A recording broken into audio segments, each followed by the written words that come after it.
No, ya lo dije mal, lo leí mal, perdónenme. Shh, ahí voy, otra vez. Me voy a dar conteo yo sola. 5, 4, 3, 2.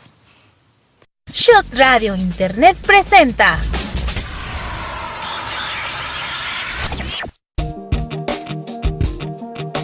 Psicodescubrir en Shot Radio.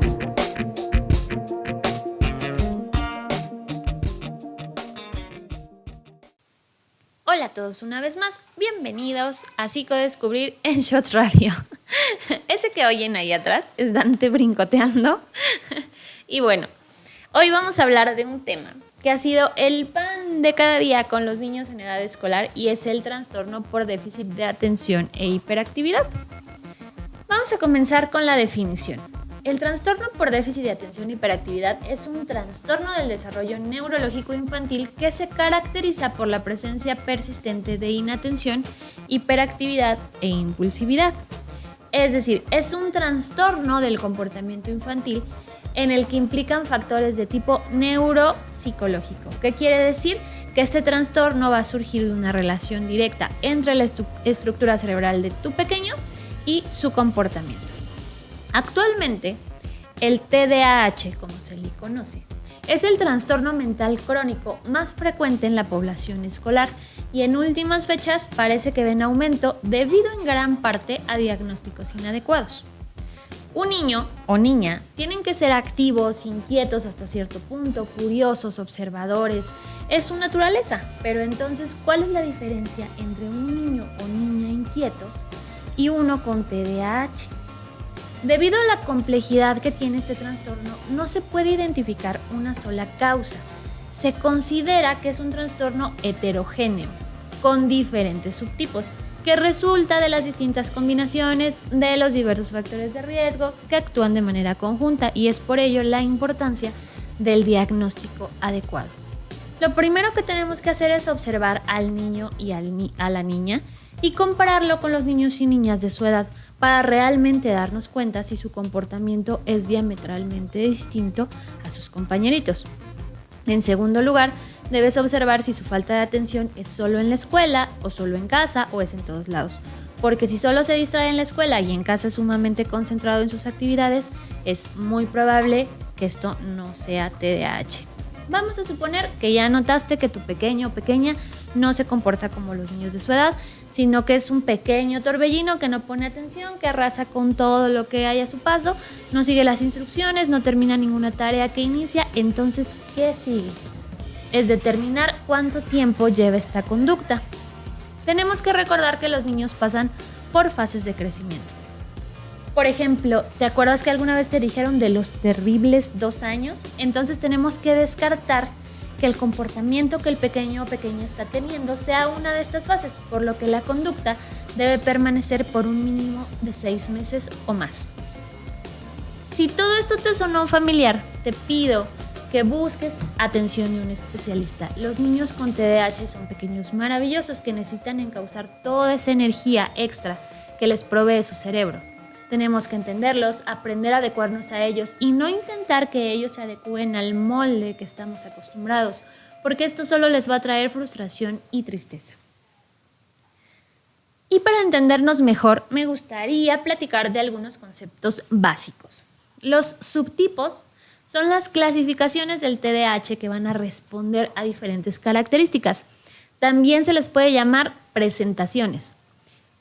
Por ejemplo, la presentación predominante de falta de atención se refiere a que tu pequeño o pequeña presenta esta falta de atención como algo predominante. La presentación predominante hiperactividad e impulsividad, que es la hiperactividad y la impulsividad la que está por encima de las demás características. Y la combinada, que combina el déficit de atención, la hiperactividad y la impulsividad. Los síntomas de TDAH, impulsivos o hiperactivos que debes de tomar en cuenta. Si se muestra inquieto, se mueve mucho con dificultad para quedarse en algún sitio o esperar su turno. Para correr, subirse a muebles, objetos y todo lo que lo ponga en riesgo. Problemas para jugar sin hacer ruido o quedarse calladito. Una impaciencia extrema. Cuando siempre parece estar en marcha o impulsado por un motorcito. Hablar o interrumpir a otros de manera excesiva o contestar abruptamente antes de escuchar las preguntas. Ahora, Si estamos hablando de la clasificación con falta de atención, es aquel pequeño o pequeñita que puede cometer errores, que parece descuidado, que se distrae fácilmente, que tiene dificultad para seguir instrucciones, no parece escuchar cuando se le habla de forma directa, tiene algunos problemas para organizarse, evita o le disgusta realizar esfuerzos prolongados, es un poco olvidadizo y siempre está perdiendo cosas. Y para hablar de este tema, tenemos a un experto, el doctor Raúl David Ortega Robles. Él es médico cirujano por la Facultad de Medicina de la UNAM, psicólogo, maestro en neuropsicología por la UNAM, certificado en electroencefalografía pediátrica por la Sociedad Mexicana de Neurofisiología Clínica. Actualmente realiza actividades de atención e investigación en la Clínica del Sueño del Instituto Nacional de Psiquiatría Juan Ramón de la Fuente. Es fundador de Neuropsia Clínica y Rehabilitación y es miembro de la Academia Mexicana de Medicina del Dormir y casi triatlonista. Vamos a darle la bienvenida, no se despeguen de Shot Radio Internet. Seguimos haciendo ruido. El especialista.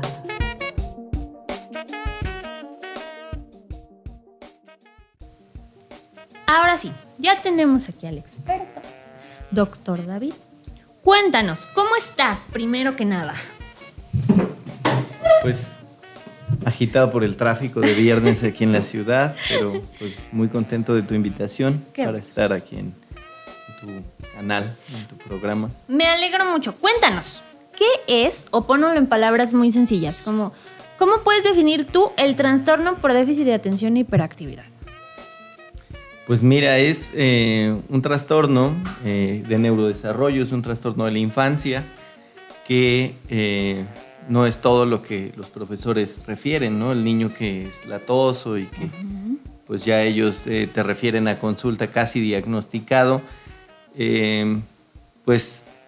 lo que sobresale de estos pequeños que nos mandan a la consulta es el patrón, como tú lo mencionabas en la introducción, de una inquietud que no pueden manejar, ¿no? Entonces, lo que difiere quizá de lo que observa un profesor a lo que hacemos evaluando correctamente el trastorno es que de acuerdo a la edad que el niño tiene, pues tenemos parámetros claros de entender pues qué es lo que deberíamos esperar de él, sus lapsos atencionales, su aprendizaje, su capacidad de seguimiento de instrucciones, solución de problemas, incluso cómo acata algunas normas de juego propias de su edad. Y entonces cuando él las rebasa, y esto ocurre en dos escenarios, cuando menos, es decir, la casa y la escuela, la casa y la actividad física, entonces es probablemente que ese niño esté teniendo algo de desregulación, ¿no? No sabemos si es TDA. Y en mis palabras, ¿cuál es el TDA? Bueno, pues es aquel niño que es inquieto, y yo te podría decir que se pone en riesgo, ¿no? Porque que se pone en riesgo o que pone en riesgo a alguien más. Característicamente el riesgo implica la impulsividad, pero también tenemos otro patrón, ¿no? El patrón inatento, en el que este es predominantemente más observable en niñas que niños. Y entonces en el caso de las niñas, pues es la niña que está distraída y todo, pero esos niños no llegan a consulta, ¿sabes? O sea, son niños quietos que pues normalmente van medio mal aprendiendo, pero en nuestro sistema educativo eso casi no sobresale, ¿no? Sobresale el niño inquieto que no te deja dar la clase. El atosito. Pero el que está tranquilo, sin entender mucho, pues solamente dices, tendrá que reforzar algo en casa. Sin embargo, el problema atencional es observable ya clinimétricamente. Haces una evaluación y entonces dices, ups, aquí hay un problema atencional, ¿no? Está disperso, choca con las cosas, tira los objetos, olvida el suéter, tiene la mamá que comprarle sacapuntas a cada vez, ¿no? Reglas, olvida apuntar los detalles de las tareas. O sea, el olvido no es nada más estar como ensimismado, sino que tiene repercusiones en su vida cotidiana, en el caso de los niños, ¿no? Y estas podrían ser las dos grandes manifestaciones: el niño impulsivo que no tiene límites, y el niño o la niña inatentos que están, como te comento, repetidamente olvidando cosas y ensimismados, ¿no? Ok. ¿Cómo puedo diferenciar de una conducta normal de un niño travieso o activo a un niño impulsivo? ¿O cómo determinas tú en tu campo cuál de las dos? Ok, mira, para empezar, actualmente tenemos dos sistemas de clasificación clínica que nos permiten encuadrar una serie de síntomas, ¿no? Porque puede ser síntoma porque lo refiere el papá, ¿no? Claro. Y entonces es algo como una conducta observable. Sin embargo, no tenemos en este momento ninguna herramienta del laboratorio, una herramienta electrofisiológica. Digo, quizá los potenciales relacionados a eventos pueden ser, pero no se usan a nivel básico en tu consultorio, no Claro. tienes una máquina para hacerle potenciales. Y entonces tenemos dos sistemas de clasificación. El DSM-5, que es el Manual Diagnóstico y Estadístico de Trastornos Mentales, que lo valida la Asociación Psiquiátrica Americana, y la Sí. CIE-11, ¿no? Que actualmente en mayo entró en vigor. Y afortunadamente estos dos sistemas de clasificación ahora convergen en manifestar el mismo grupo de síntomas. Son 18 síntomas los que nos pueden hacer como diferenciar claramente entre que sí y que no, pero ahí hay que tener mucho cuidado, ¿no? Porque tú lees los síntomas y dices, mi hijo tiene, mi hijo tiene, mi hijo tiene. Palomita, tal. palomita, palomita, palomita. Sí. Entonces el riesgo de esto, de cabalmente basar nuestro diagnóstico únicamente en los aspectos que vienen ahí enlistados, Claro. puede hacer que cometamos repetidos errores diagnósticos, ¿no? Entonces lo que se indica a veces es que se puede hacer una valoración neurofisiológica en la que haces un electroencefalograma y primero, ¿no? Que ese electroencefalograma puede resultar normal o puede resultar anormal. Pero ya tienes un avance, ya tienes una prueba que te dice, pues si es normal, entonces puede ser que solo tenga TDA, ¿no? Pero si es anormal, puede ser que tenga TDA y algo más. No estamos descartando con el electro un déficit de atención. Eso debe quedar sumamente claro. Vamos a suponer que yo llevo a mi niño y le hago un electro y todo sale normal. ¿Eso qué te refiere a ti? Eso me refiere que entonces el psicólogo, especialmente alguien que sepa de psicología clínica infantil o que sepa de neuropsicología clínica, es el que debe encargarse del diagnóstico. O bien un paidopsiquiatra o un neuropediatra. Ese es el paso siguiente. Aunque en realidad el electro ya sería un estudio un poco avanzado, ¿no? Pero Sí. bueno, lo llevas al psicólogo. Pero tendríamos que hacerlo, a fin de cuentas. Pues te diría sí y no, porque cuando el niño tú lo llevas, porque la maestra te lo envía, por favor hágale algo a este niño, ¿no? Llévelo al psicólogo. Contrólelo. Lo llevas al psicólogo, llega a tu consulta y en tu consulta puede ser tan fácil o tan difícil establecer el diagnóstico de acuerdo a qué tan especializado estás, porque tú bajas un cuestionario como el Conners, puntúa por encima del punto de corte y dice, señora, su hijo tiene Su hijo TDA", tiene, ¿no? claro. Y entonces, bueno, yo quiero también como puntualizar en esto. Si tú llegas y a un papá de primera consulta le dices, sí, su hijo tiene TDA, ahí corremos también más riesgos, ¿no? Sí. Porque como esto se ha ya extendido tanto, pues muchas mamás ya incluso están a la defensiva de decir, todos tienen TDA. Es que siento que hay un sobrediagnóstico, solo soy yo la que lo piensa.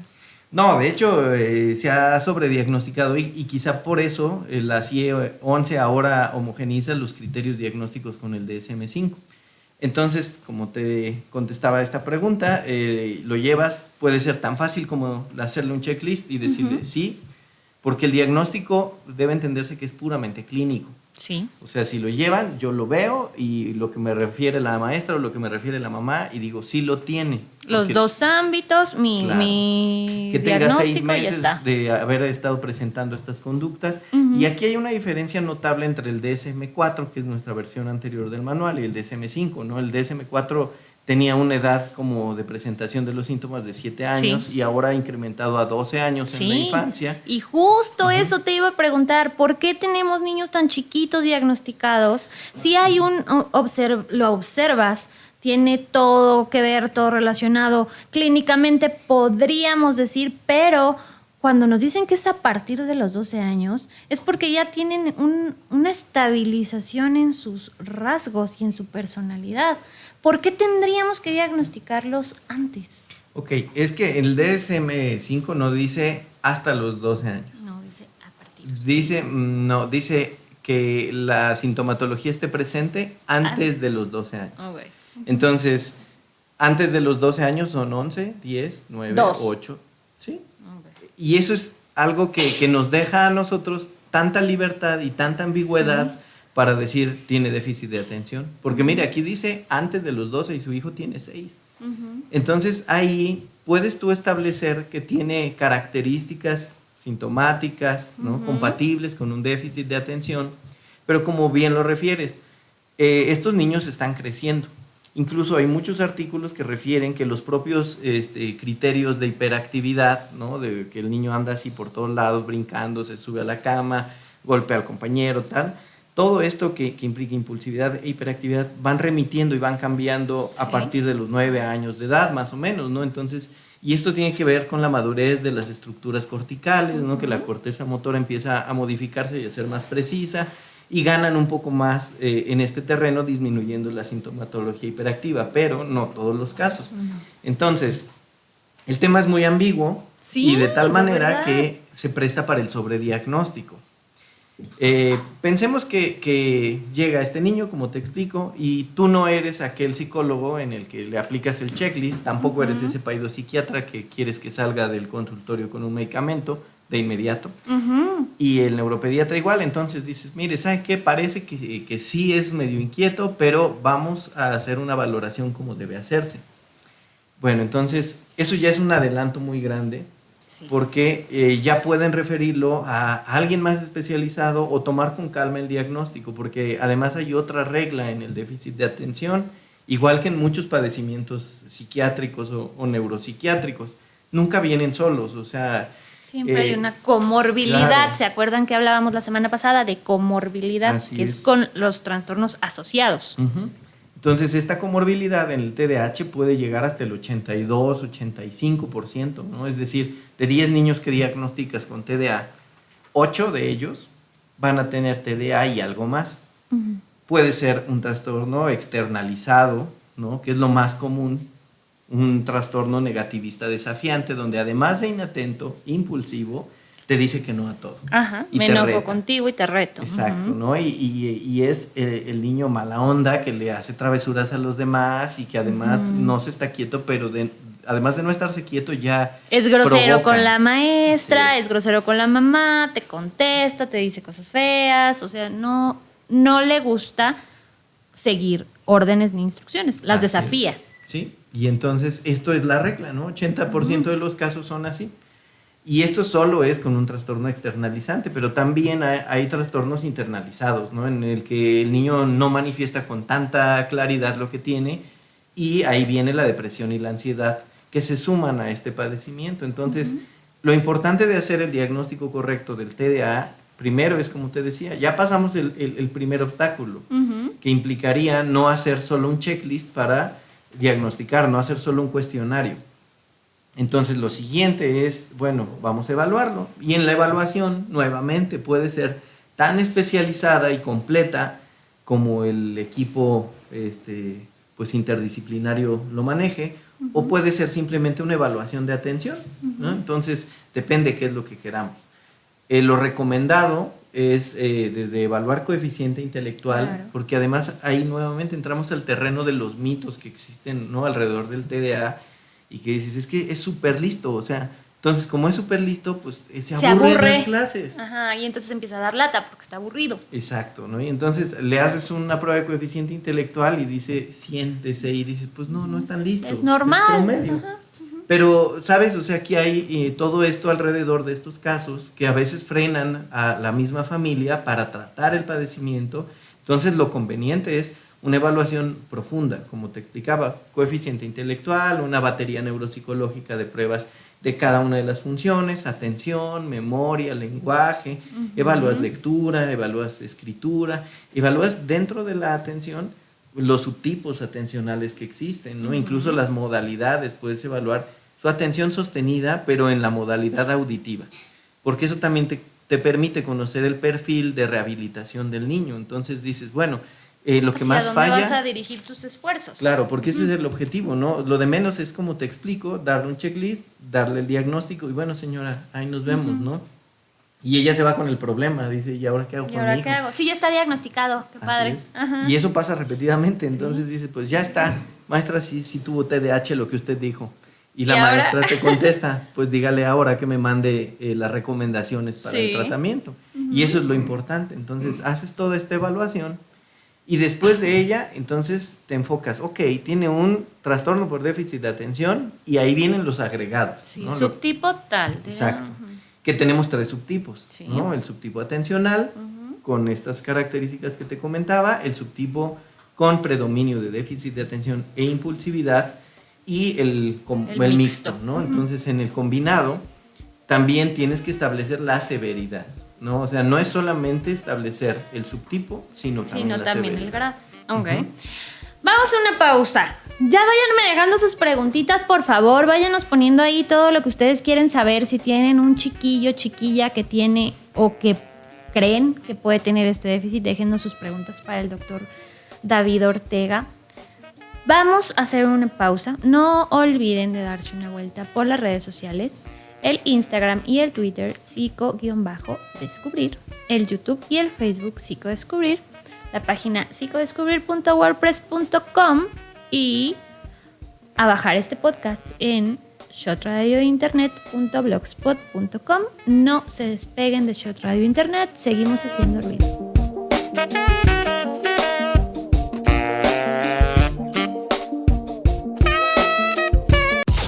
Coberturas, Entrevistas. todo esto y más en Shot Radio Internet. Conoce nuestro perfil en Twitter en @ShotRadioInter. Y en Facebook como Shot Inter. Síguenos. Agréganos. Seguimos haciendo ruido. Estás escuchando Shot Radio Internet. Seguimos haciendo ruido. Y ya estamos de regreso con el doctor Raúl David Ortega Robles, hablando del trastorno por déficit de atención e hiperactividad.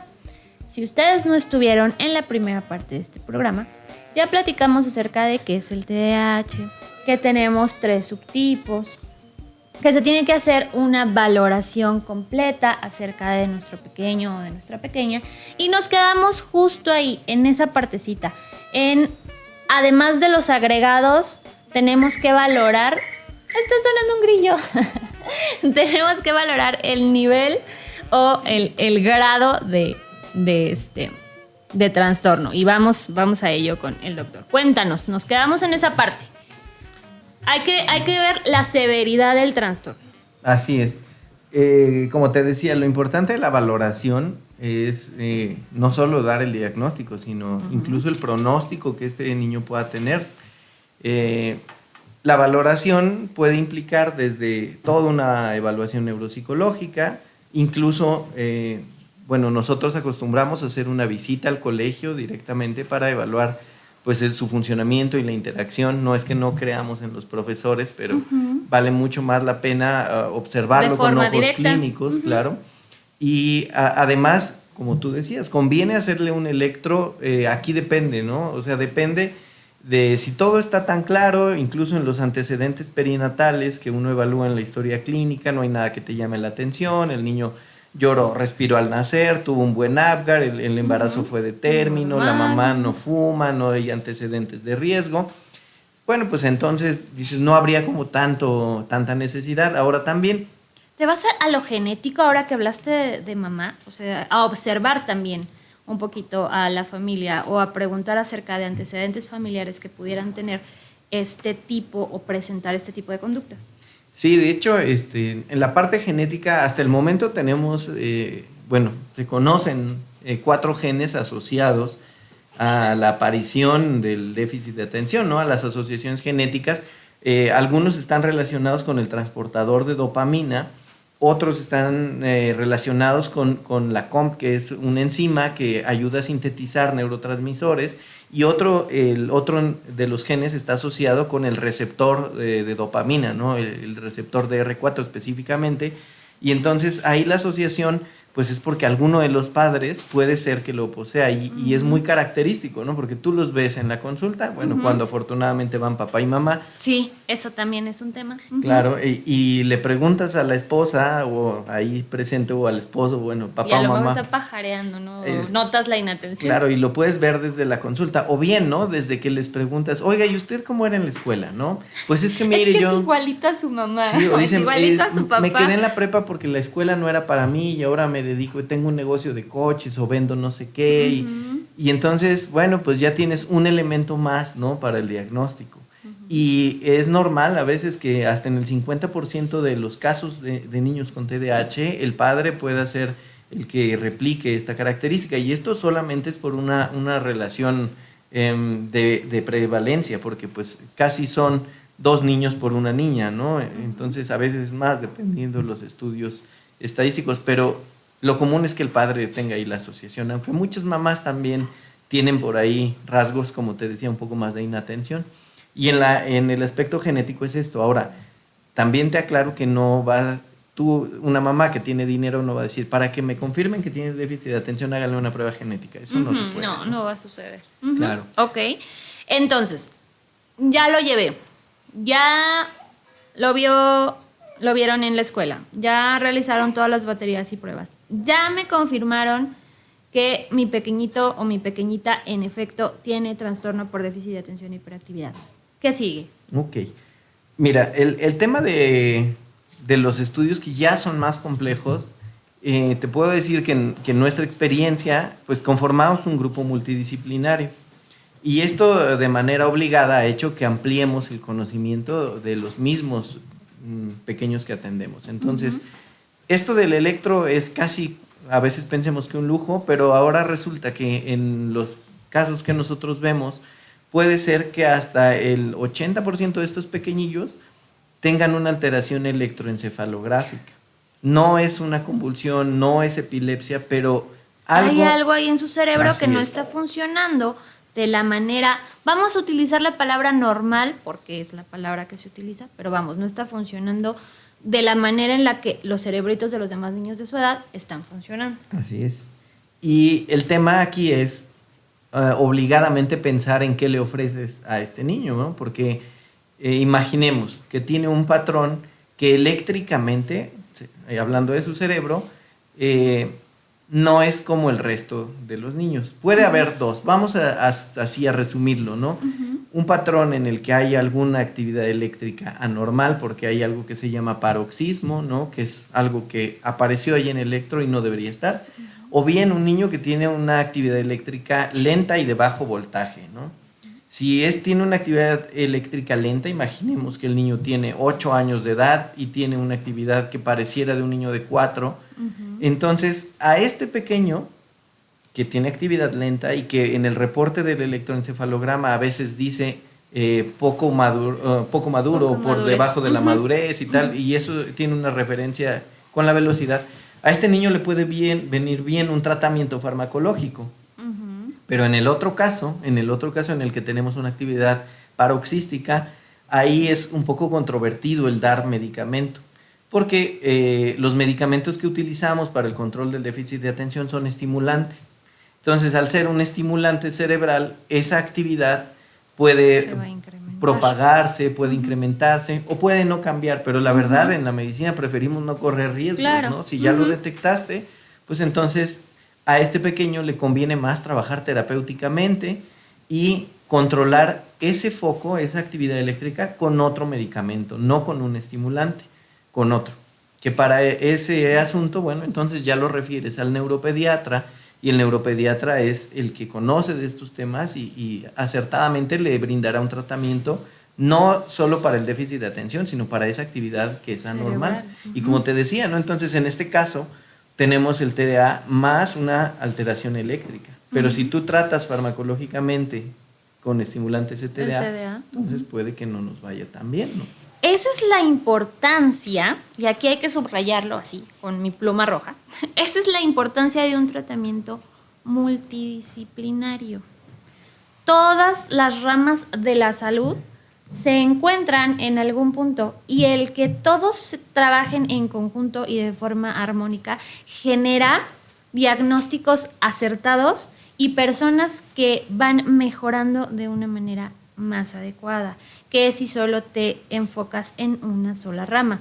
Acuérdense que nuestro cerebrito lo que transporta es electricidad, por eso él se refiere a la actividad eléctrica en su cerebro, son impulsos. Y estos impulsos, ¿nos puedes explicar de una manera como muy sencillita cómo funciona el cerebro, así como funcionamiento del cerebro para principiantes? Mira, como tú lo dices, el cerebro transforma energía química o actividad química en actividad eléctrica. Imagina una batería de coche, ¿no? Que una batería de coche tiene electrolitos adentro, por eso es que cuando se rompen, pues sale líquido, ¿no? Uh-huh. Entonces, así hay alrededor de la célula metabolitos específicos, que sodio, calcio, potasio, cloro, que tienen como un gradiente, regulación, hay algo adentro de la célula, algo afuera de la célula, que cuando van cambiando generan actividad eléctrica, así de manera simple. Esa actividad eléctrica, tú sabes que tenemos millones de neuronas, uh-huh. Entonces esa actividad eléctrica está constantemente teniendo ritmos. Por eso es que cuando vemos un electro, eso tiene muchas líneas, ¿no? Uh-huh. Y entonces nosotros al ver un electro vemos si es rítmico, ¿sí? Pero el rítmico yo les explico a los papás. Imagine esto, ¿no? Que usted tiene una orquesta y entonces lo que escuchamos por allá es que los violines van todos igual. Uh-huh. Y por allá se escuchan a lo mejor los instrumentos de viento y todos en armonía. Pero si por ahí alguien desafina, te percatas rápidamente porque sale de todo este ritmo, ¿no? Uh-huh. Y entonces la actividad eléctrica del cerebro es así.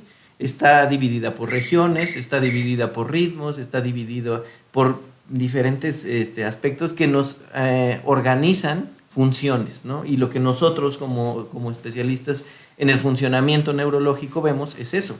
No estás viendo el cerebro ahí, eso lo ve la neurofisióloga con el neurofisiólogo. La forma del cerebro, no es como tal la forma, sino los impulsos que manda. Sí, sí, y entonces esta actividad eléctrica, como te explico, tiene voltaje, tiene frecuencia, es decir, qué tan intenso es, qué tan rápido va, y tenemos parámetros para todo eso, ¿no? Para decidir cuándo algo está bien y cuándo algo no lo está. Y ya la actividad eléctrica, pues, implicaría, entonces, pues, lo que el niño hace. Y hay una correlación muy estrecha, muchísimo, ¿no? Cuando tienes una actividad eléctrica normal, tendrás una función anormal también, ¿no? Claro. Entonces, porque no está pasando, es como un cablecito, o sea, no está pasando de manera... Como cuando tienes tu celular conectado y tu cable funciona muy bien, pues la carga pasa perfecto. Pero si el cablecito está trozado o ya lo doblaste, la actividad eléctrica no está pasando de manera correcta y entonces tu celular no está recibiendo la carga y no funciona de manera normal y se empieza a pasmar un poco. Ahora, aquí me voy a ligar. Uh-huh. El cerebro se alimenta también de glucógenos. Sí, de hecho, bueno, el cerebro es el órgano de nuestro cuerpo que consume más glucosa, ¿no? Ahora, hay una corriente que te dice que los niños con déficit de atención y hiperactividad no deben consumir azúcar. ¿Tú qué opinas de eso? Bueno, yo creo que ningún niño debe consumir azúcar en exceso. ¿Ya oyeron? Ningún niño debe consumir azúcar. En exceso. Ok. ¿No? Porque pues necesitamos azúcar y glucosa para vivir y el cerebro es uno de los órganos que más padece, ¿no? Cuando eso no ocurre. Pero estas teorías tienen que ver con que tú sobrealimentas o hay una sobreingesta con azúcar y obviamente la repercusión que va a tener es muy observable, ¿no? Va a estar más inquieto que de costumbre. Pero no hay una relación directa entre más azúcar, más hiperactividad, menos azúcar, se le quita al niño el TDAH. No, eso no pasa, ¿no?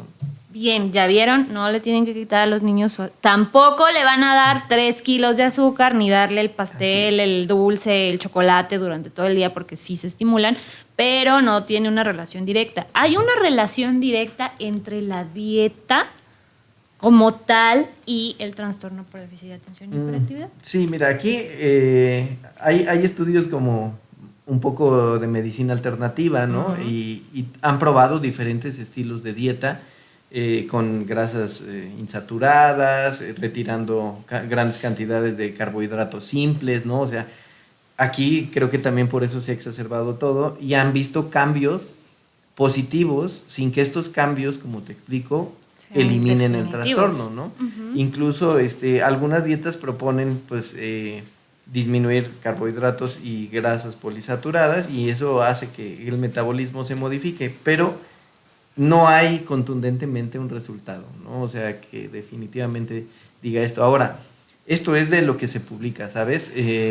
Fuera de lo que se publica científicamente con rigor, podrá haber mucha gente que te diga, mira, es que yo le di el té de no sé qué y le quité esto de comida. Y le doy valeriana en las noches y ya sí. descansa mejor. Sí, pero bueno, yo pues tengo una formación como más científica, entonces yo le recomiendo a un paciente lo que yo he leído bajo un criterio científico, ¿no? Sí, porque si no corremos el riesgo de que pues es que la vecina me dijo que le ha ido muy bien y pues le hacemos caso y a veces no mejora, llegamos ¿no? al área de lo que se llama las pseudociencias. De, pues a mi vecina le funcionó, pues voy a ver si a mí me funciona. Y luego le dan el té de valeriana al niño y no le cae muy bien. Ahora, de aquí del té de valeriana me voy a ligar un poquito. El trastorno por déficit de atención e hiperactividad es o puede ser también considerado dentro de los trastornos del sueño o es comórbido con los trastornos del sueño o que tiene que ver con los trastornos del sueño. Ay, perdón, ya le pegué al micrófono. Ok. Mira, ese es un tema así. El TDA es inmenso. Nosotros decimos como un panal de abejas, ¿no? Sí. En el que todos meten la mano y tú le mueves y seguro van a salir 1000 abejas. Pero resulta que la asociación que tiene el TDAH con el sueño es muy estrecha, no forma parte de los trastornos de sueño, porque los trastornos de sueño tienen una agrupación distinta. Sin embargo, de esto que platicamos sobre la comorbilidad está sumamente ligada, ¿no? Ahora y en el Instituto Nacional de Psiquiatría estamos validando un cuestionario para población infantil, para niños mexicanos, que lo que busca es discriminar subpoblaciones, es decir, el niño con TDAH, el niño sin TDAH, el niño con autismo, el niño con otro trastorno de neurodesarrollo, pero enfocándonos en su sueño. Porque de todos los trastornos de la infancia, el TDAH es quizá el que tiene la mayor comorbilidad con el trastorno de sueño, ¿no? Porque no se pueden dormir. No se pueden dormir relajarse. y no se quieren ir a dormir, claro, ¿no? Y les cuesta relajarse y los metes a la cama y lo que nosotros llamamos latencia de sueño, que es desde que se metió a la cama, pues no está dormido, no está viendo arriba, se esconde debajo de la cobija, se lleva un cuento, platica con los juguetes, hace lo que quiera, se sale y mamá, dame agua y ya va por ti, en fin, ¿no? Tienen muchos rituales para alargar la hora de empezar a dormir. Eso pasa frecuentemente. Tienen a veces también elevado insomnio, ¿no? Su sueño es superficial y ellos padecen, bueno, está muy asociado a algo que es un patrón rítmico alternante de sueño, que eso lo ves únicamente con una polisomnografía, ¿no? Que es, como te digo, un estudio aún más complejo que el electro, pero es un estudio de toda la noche donde el niño está durmiendo y es muy curioso porque está su velocidad, nosotros vemos el electroencefalograma toda la noche del niño que está durmiendo y observamos todas las fases de sueño, pero lo característico es que el sueño esté organizado, que tengas fase 1, fase 2, fase 3, sueño REM, después despiertas y lo raro de este patrón alternante, patrón cíclico alternante, es que se entrecruzan algunas frecuencias, ¿no? Y que algo que estás observando, que debería ser nuevamente rítmico, no aparece. Y eso se llama microarquitectura de sueño, ¿no? Algo que ya ves con más detalle y que se relaciona a procesamiento de información. Y lo último, asociado a esto del sueño, hay bastantes artículos que hablan de la memoria en los niños con TDAH, porque los papás se quejan de es que estudiamos para el examen, lo sabía. Se le olvidó todo. Y se le olvidó. Llegó al examen y parece que se le borró todo lo que habíamos hablado. Y les pasa, ¿no? O sea, les pasa. Entonces, no a todos, nuevamente, no podemos generalizar, pero hay asociaciones muy claras entre la memoria y el sueño de los niños con TDAH. Entonces, que evalúas niños con TDAH, ves su patrón de sueño, los vuelves a evaluar en memoria y tienen déficits que un niño sin TDAH no tendría. Entonces también estás observando que ese funcionamiento durante la noche es distinto al del niño que no tiene TDAH. Se relaciona directamente el proceso de sueño con la retención y la memoria del pequeño al despertar. Sí, por supuesto. O sea, el sueño es, como bien sabemos, de manera coloquial, ¿no? Un periodo de restauración de muchas funciones vitales, pero la memoria está absolutamente ligada, ¿no? a un buen sueño. ¿Cómo puedo hacer para que mi niño con trastorno por déficit de atención y hiperactividad, de una manera no farmacológica, porque pues no vamos a dar aquí, ¿verdad?, la medicina, pero ¿cómo puedo hacer que se relaje? ¿Cómo lo puedo ayudar a llegar a este proceso de relajación según tu experiencia? Ok, mira, de este punto hay varios temas que nos orillan a hablar de la higiene de sueño, ¿no? Entonces, la higiene de sueño es todo un proceso que tienes que llevar a cabo todos los días para dormir bien, seas tú o el niño. Entonces, ¿qué hay que modificar? Es muy curioso, digo yo, a veces ando muy tarde en el súper, ¿no? Porque no me da tiempo otra hora, 12 de la noche en Walmart de 24 horas y veo varios niños. Sí. Y yo digo, ¿qué hace este niño aquí? ¿Qué haces despierto? Claro, entonces... Pero no el niño, ¿por qué papá lo Exacto. tienes despierto a las 12 de la noche? Espera, vamos a hablar de la higiene de sueño cuando regresemos. Ok. Perdón por detenerte. Vamos a un corte rapidísimo, regresamos. Déjenos sus preguntas.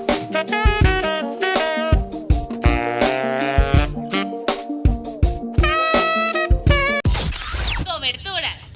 Entrevistas. Todo esto y más en Shot Radio Internet.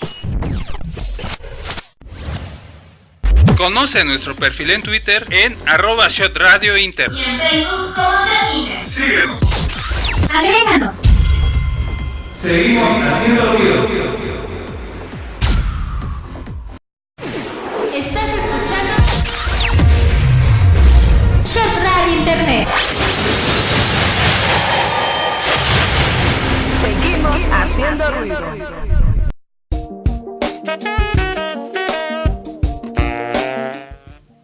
Ya estamos de regreso y ya no voy a hacer recordatorio de nada. Dense una vuelta por el YouTube para que vean toda la primera parte del programa si se lo perdieron. Porque si me alargo, ya no hablamos de todos los temas. Doctor David, higiene de sueño, me decías. Ok, mira, la higiene de sueño, vamos a intentar resumirla. Ujú. La parte de la relajación para el niño con TDAH es muy importante, entonces una sugerencia que estamos llevando a cabo casi todos ya en las clínicas de sueño es decirle al paciente que no se exponga a dispositivos electrónicos, llámese televisión, iPad, teléfonos celulares, en el caso de los niños mínimamente 2 horas antes de ir a la cama. Ujú. En el caso de los adultos 1 hora, ¿no?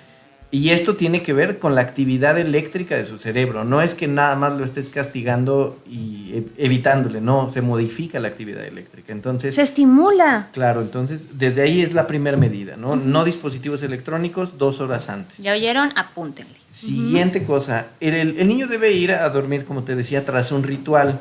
Entonces, es importante que los horarios de sueño estén establecidos. Un niño, y que estén establecidos porque en la infancia tenemos que dormir un número de horas determinado. Entonces, las recomendaciones para un niño de 6 años deben ser distintas a las del niño de 8 y del niño de 10, pero solo en los horarios. Es decir, el niño de 6 años que debe dormir alrededor de hasta 12 horas, ¿no? Entonces lo mandas a dormir a las 8 de la noche, 8:30 de la noche. Porque seguramente si todo alrededor de él funciona bien, pues podrá tener un sueño completo para las 6 de la mañana y levantarse con energía, estar atendiendo bien a las clases, y eso incluso aumenta su atención, mejora su atención. Y su humor. Se levantan de mucho mejor humor que cuando están, no me quiero parar. mamá". Así es, ¿no? Y entonces, ¿qué tienes que hacer ahí? El ritual implica lavado de dientes, si lo bañan en la noche, que se bañe en la noche. Si las mamás ahí que tienen la duda de si la aromaterapia funciona, hágale la aromaterapia, ¿no? A punto de ir a dormir, dele un masaje. No es que yo esté favoreciendo que la aromaterapia sirve, lo que sirve es el contacto de la mamá, ¿no? Sí. El vínculo que genera. El momento de ya nos vamos a calmar, Así es. te apapacho, es hora de dormir, te relajas tú, se relaja el chamaco y todo. Así bien. es. Y entonces todo esto tiene que estar antes de que él se vaya a dormir. Ya se puso su pijama, ya está todo en la mochila, porque sabes, aquí hay algo muy importante. El niño con este trastorno normalmente, como los papás, es un desorden. Entonces, obviamente, la mitad de las cosas están dentro de la mochila, la otra mitad no. Ese niño tienes que educarlo para que él tenga todo listo en la mochila antes de dormir. Para que sea mecánico, repetido y después se vuelva automático. Sí, que sea un hábito, totalmente, ¿no? Y entonces, ya que hizo todo este proceso, es muy importante tener en cuenta algo, ¿no? Tenemos una curva de liberación de algo llamado melatonina. Entonces, esta curva comienza a generarse cuando las luces se apagan. En la ciudad tenemos un gravísimo problema con la estimulación lumínica y provocamos que esta curva natural de liberación de melatonina, que la melatonina es la que nos induce el sueño, se retrase, y entonces cuando debía aparecer a las 8 aparece a las 10 o a las 11 de la noche y pues el niño O no ya lleva- aparece porque tienes todas las luces de casa encendidas y cuando lo mandas a acostar tienes la luz encendida. Así es, y de esto me voy a atar para un punto importante. La mamá que diga que el niño no puede dormir sin luz, que sepa que le está ocasionando un daño a ese niño, ¿no? Porque se ha comprobado que es suficiente la luz de una vela, así, la luz que emite una veladora nada más, para disminuir la liberación de melatonina. Entonces, aunque la mamá diga, es que tiene su foquito así súper chiquito. Su lucecita casi, de noche bebé. Así es. No. Eso no debe pasar, ¿no? Debe dormir en un cuarto a oscuras. Y eso también es higiene de sueño. Entonces, si el niño no se quiere ir a dormir, es importante ahí atender a un patrón específico, ¿no? Como medida de higiene de sueño, si el niño está en la cama dando vueltas y piruetas y todo, entonces prívalo de sueño. ¿Cómo? Si él se fue a dormir a las 12, al día siguiente, hasta las 6 de la mañana que se levante, lo despiertas. Incluso a veces puedes despertarlo un poquito antes para generarle una restricción de ese sueño y que en la noche siguiente entonces se vaya a dormir a Un tiempo. poquito más temprano. Así es. Y de esa manera vas ajustando su ritmo circadiano para que él pueda dormir. ¿Qué otra medida de higiene de sueño? Evitar los líquidos, ¿no? O sea, si tú le das ahí la leche... La leche, el jugo antes Claro. de dormir, en la cama. Se Y va a estar después de parando, lavarse ¿no? los dientes, eso no se hace. Sí, se va a estar levantando, entonces evitar los líquidos también. Evitar los ruidos, apagas todas las luces, se apaga teléfono y todo. Ahí hay que atender mucho a estos papás nuevos, ¿no? Que llegan de trabajar a las 9 de la noche y Y quieren... van a ver sus redes sociales en lo que el niño se duerme. O quieren tener al niño. Es que Sí, yo llego a esa hora, pues y quiero señor, jugar saquen- con él. Claro. Ajá. Y no entienden que el niño no puede tener el mismo patrón de sueño que él. Esto que tú mencionas sobre el sueño es importantísimo porque en el caso de los adultos, solo cambiando un poco nada más de la población, la privación crónica de sueño puede generar síntomas casi idénticos al TDA. Entonces, nosotros como adultos, que pues, yo a veces duermo 4 horas, 5 horas, tengo así casi un TDAH de libro, ¿no? Pero es por la privación crónica de sueño. Yes. Entonces, cuando privamos a un niño de sueño que tiene TDA, lo único que estamos haciendo es aumentando. Exacerbar sus síntomas. Exacto, exacerbamos esos síntomas y pues ahora a veces ni el medicamento va a ser tan útil, ¿no?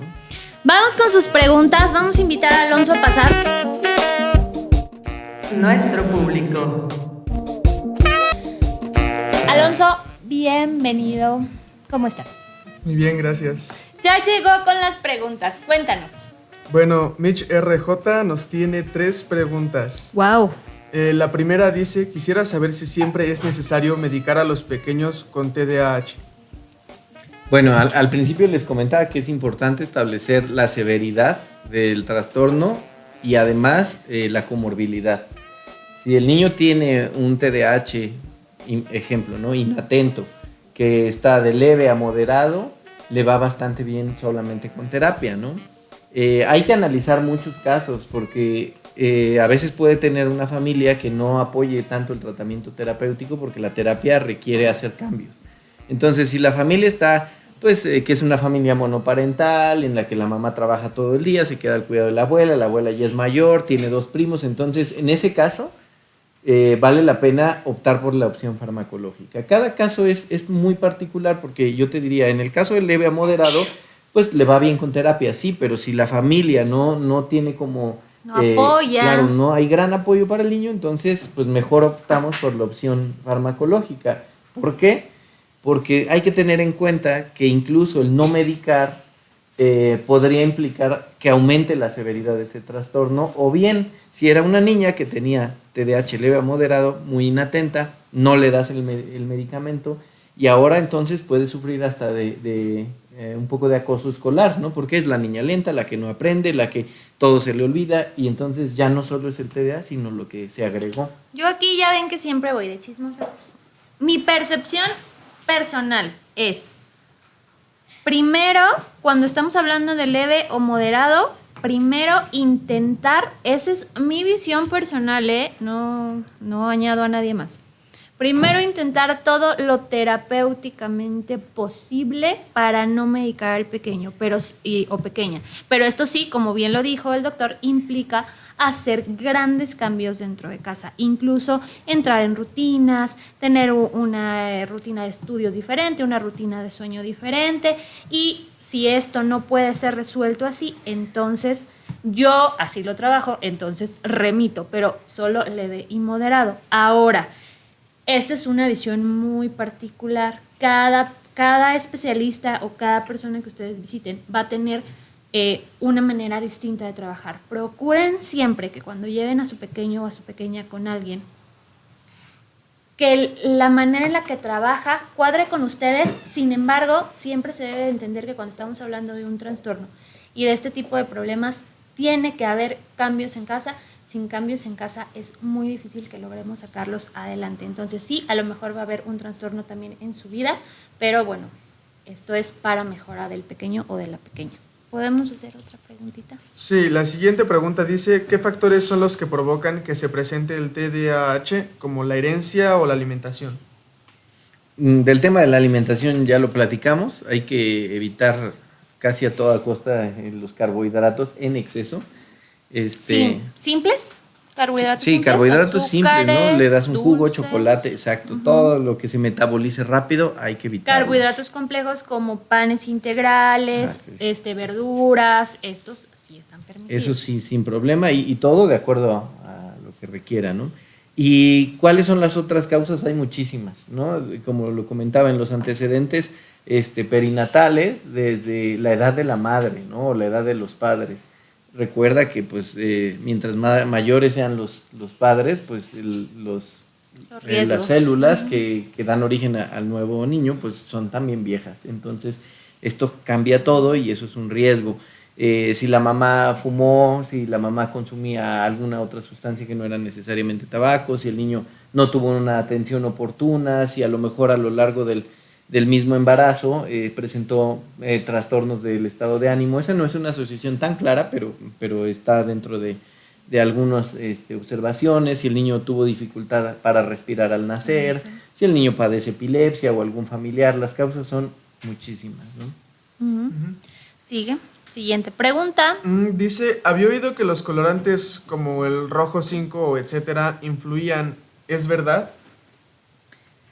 Pues no hay nada determinante en ese aspecto. O sea, es que no hay estudios que lo avalen o lo refuten. O sea, no. Es como del conocimiento popular o de lo que las mamás o papás con TDA han visto en sus niños o han probado, pero como tal estudios científicos que yo sepa, no. No. En relación a los colorantes, no hay una asociación directa.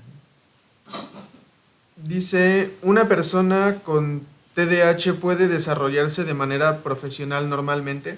Por supuesto. Sí, nada más aquí acuérdense, hay que ir apoyado de tu terapeuta, de tu psiquiatra, de tu neurólogo, de todos tus médicos y psicólogos, y mientras tu tratamiento sea más interdisciplinario y más completo, más rápido avanza. La siguiente pregunta dice, ¿a cuántos niños TDAH es conveniente tener en un salón de clases? Bueno, no hay un número, ¿no? Porque la regla, imagínate que dice que es un padecimiento que puede presentarse más o menos en el 8 al 14% casi de la población pediátrica. Es decir, en un salón de 30, pues podrías tener a 2 o 3, ¿no? 2 o 3, Entonces, estadísticamente. Sí, claro. Y bueno, mientras mayor sea el número de alumnos, la probabilidad de que tengas más niños con TDAH pues va a incrementarse. Ahora, ¿cuántos es posible tener? Pues los que la maestra aguante, nada más, ¿no? Porque la verdad no hay un número, pero hay que entender que mientras más sean, pues la disrupción en el salón de clases e incluso la posibilidad de los otros compañeros para aprender cuando no están tratados, pues va a ser difícil. Porque un niño con TDAH en tratamiento funciona perfectamente bien, ¿no? Ni Siguiente. lo notas. Dice, ¿es conveniente hacer un grupo con niños TDAH en la escuela? O sea, ¿solo un grupo con los niños se refiere la pregunta, me imagino? Pues yo me imagino que sí, un grupo. Yo creo que eso es discriminación, ¿no? Entonces, ahora todas las políticas educativas mundiales Inclusive. avanzan hacia la inclusión escolar y no solo de casos de déficit de atención, sino que en la misma aula puedas tener un niño con autismo bajo sus parámetros de educación específicos, pero no es conveniente tener a muchos juntos, ¿no? No es como un equipo de fútbol que mientras mejores sean los niños con TDAH van a funcionar. Mientras bien. más, mejor. No. Ok. Siguiente pregunta. Dice, a mi hijo nadie lo tolera porque es sumamente inquieto. ¿Qué debo hacer?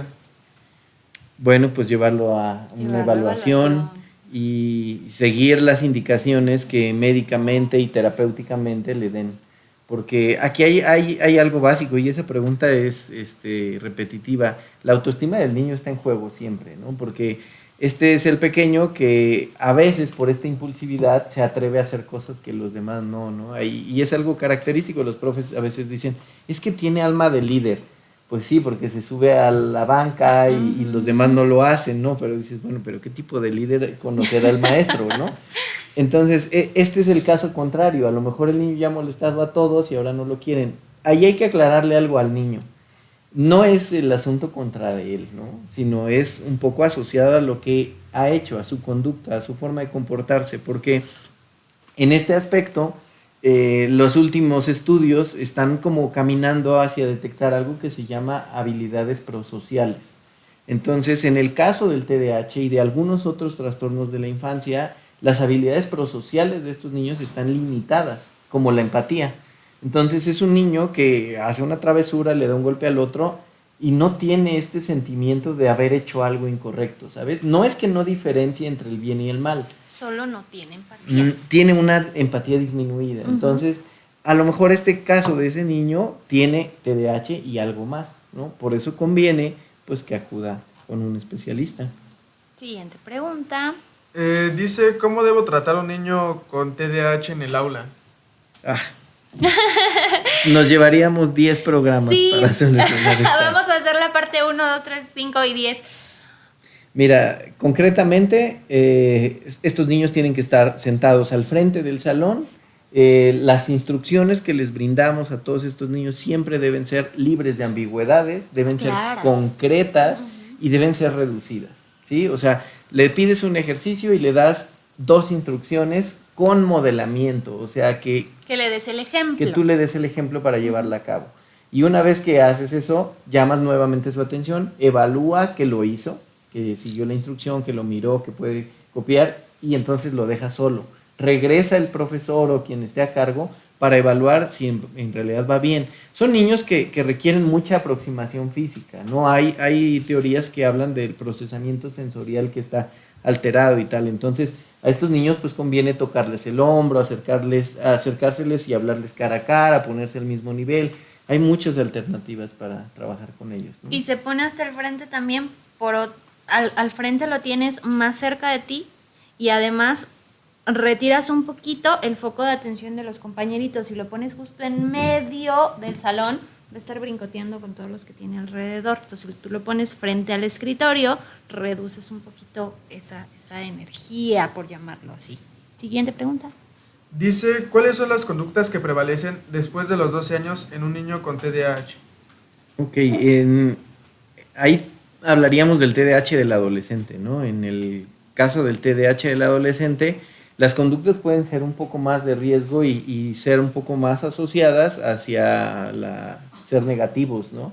Ahí vale mucho la pena cuidar las relaciones con sus compañeros, ¿no? Quiénes son, los amigos que tiene, pero lo que prevalece es como la adolescencia potenciada, ¿sabes? Ese adolescente que a lo mejor es quejón, ¿no? Que de todo pues está peleando, que no hace caso, bueno, pues con el TDAH, pues eso se multiplica. Y si además tiene trastorno negativista desafiante, Uy. tienes un adolescente bien rebelde. ¿Por Tienes qué no? 2 adolescentes en uno. Siguiente, ¿tenemos otra pregunta? Bueno, última una nos dice, pregunta. felicitaciones, ¿dónde puedo contactar al doctor? Y danos tus datos, por favor, doctor Raúl David Ortega Robles. Pues bueno, el correo del sitio donde nosotros trabajamos es neuropsia, así como autopsia, pero de neuro. Neuropsia. Neuropsia.clinica@gmail.com. Ahí podemos contactarte y ponernos ahí a platicar contigo, o que nos des una cita para evaluación o Así cualquier es. cosa que se requiera. Sí, ahí en Neuropsia tenemos todo, ¿no? Polisomnografía, electroencefalografía, neuropediatra, neuropsicólogo, especialista en sueño, todo tenemos ahí. Te agradecemos mucho que hayas estado aquí con nosotros y que hayas compartido tus conocimientos. Si se quedaron con alguna duda, por favor, de verdad, acérquense. Mándenle un correo al doctor David para que les aclare sus dudas y si necesitan una evaluación, pues ya saben. Ahora sí, muchísimas gracias por tu presencia. Nos despedimos. Cuídense mucho. Que tengan una muy bonita semana. No se olviden de visitar nuestras redes sociales. Les mando un beso.